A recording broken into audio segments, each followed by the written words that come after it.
Matter. Joining us right now, a former White House Deputy National Secretary, Security Advisor, I should say, to Dick Cheney, and Senior Fellow at the America First Policy Institute, Stephen Yates.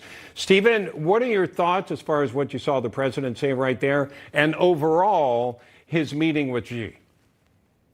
Well, on North Korea, I think it's generally a mistake to try to leave China off the hook in terms of if they fail to pull in to the mainstream their erstwhile neighbor and ally, that we'll have to take some provocative action to defend ourselves.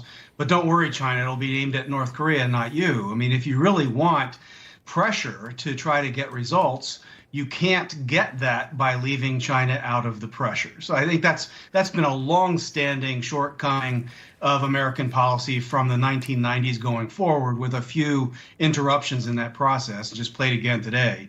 In general, I thought that President Biden came in as the supplicant in this meeting, not necessarily seeking too much from China, didn't even mention COVID and the immense cost that China's irresponsibility put on the American people's shoulders. And it sort of went back to the preference for a dialogue and getting the relationship back on track. I wanted to ask you what kind of leverage we have against China. We know we have leverage against Russia because they're basically just a big gas station. That's what they are economically. But China is a different animal. What kind of leverage do we have against them that maybe does or doesn't include military? Well, there are a lot of things where we have leverage that need not involve the military. The military is an important part of it. We should be investing in our military. We should be outpacing their developments so that they dare not challenge us. That's one of the reasons to have a big, expensive military, not necessarily to go to war, but be so big that you're not challenged. And if you have to, you'd win overwhelmingly. But short of that, number one, we don't do the easy stuff on political warfare. There's no reason to give China a pass for its culpability on COVID, to give it a pass on the ghost towns of cities when they're under their COVID-0 lockdowns that are disrupting supply chains and other things. There's no reason to give them a pass on the genocide against the Uyghurs or stomping out freedom in Hong Kong.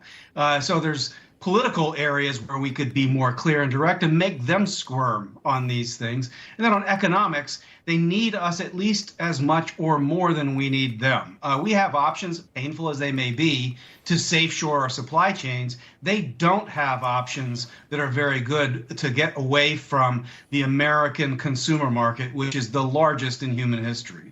Yeah. Let's get your reaction to its conversation on China-Taiwan relations. I've met many times with Xi Jinping, and we were candid and clear with one another across the board. And I do not think there's any imminent attempt on the part of China to invade Taiwan. And I made it clear that our policy on Taiwan has not changed at all. It's the same exact position we've had. I made it clear that we want to see cross-strait issues peacefully resolved, and so it never has to come to that. And of course, he was trying to make clear what he had not made clear before, is that we have the strategic ambiguity. Would we come to Taiwan's defense? We'll tell Taiwan, yes, we'll come to your defense. But we'll say China, oh, of course, it's a one China policy. We understand Taiwan is part of your country. How are you assessing this right now? I think the tap dance around ambiguity is a mistake, and it doesn't lead to good outcomes for anyone other than Beijing. Beijing is definitely not ambiguous. Our allies need to step up and step in some major ways, and being ambiguous doesn't give them the reassurance or incentive to do so.